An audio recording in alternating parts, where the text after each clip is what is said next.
some useful tips. This time we're going to go over how to properly use a saw and two different methods to cut wood. A good rule of thumb, or should I say a good rule to not lose your thumb. So I'm going to show you how to safely cut with a saw. This is a hand saw. It's kind of like a pocket knife. There's a release switch there. Boom, locks in place. When you're done, boom. You can do that one-handed. Whenever you're using the saw, when you're finished cutting, close the saw, and put it down. And use both hands for what you're doing. Don't try to break the stick with the saw in your hand or pull stick and then the saw comes flying forward and cuts you. Okay, so do one thing at a time and stick to it and focus on every single stroke you do. So I'm going to show you two different ways. Right, this first method, after I put on a glove, minimal protection. These aren't cut gloves, but they're pretty good. The other tip is to not use any more force than you're willing to be cut. So if you don't want a laceration, don't go, super tough, hard on the saw. You don't have to apply a lot of pressure. You want to let the saw blade do the cutting for you, do the work. Let it work, okay? Now the important thing to do is when you're cutting wood like this, especially if it's connected to a tree and it's sagging, the wood will bend when you get about halfway. It'll start pinching the blade, making it hard to cut. And if you cut down, you're cutting in a straight line, so you're making a flat surface. That's going to create more surface tension, make it harder to cut. So you want to rotate and just cut the edge of it through, make another line, and then cut that triangle down. All right. So there's two basic ways. There's a straight cut where you just go like this, right?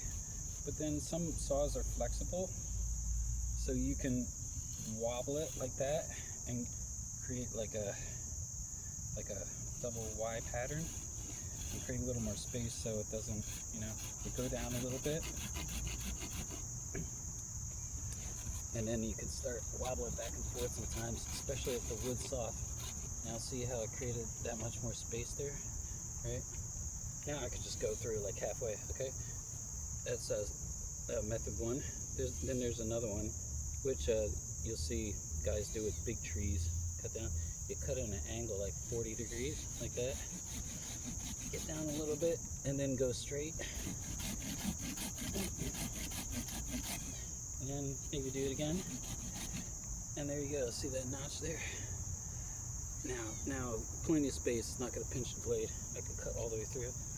And see, I'm going straight. Now I gotta go like that. I'm cutting less wood at a time for more surface blade of the saw, right?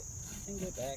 Keep solid pressure with the saw with both sets of your muscles. You got your flexors, which come back, and your extensors, which go out.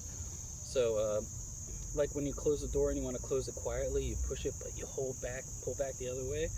You want that counter pressure so that if you slip, you can stop yourself, right? So cut it all the way down. You start to hear kind of cracking a little bit. Now, why cut to the end of that unless you need it pretty for something, you're making something? Close the saw, put it down, and conserve the rest of your saw and just break the firewood by yourself. Yeah, you can do that. Twist. Oh, this is a tough part. Oh, nunchucks.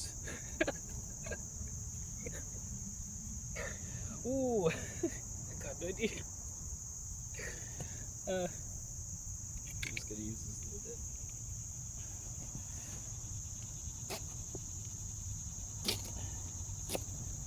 Yeah, and cutting away from you is generally a good idea too. But yeah, there you go. So that's how you safely use a saw. Just be careful, concentrate, and take your time. Let the saw cut for you.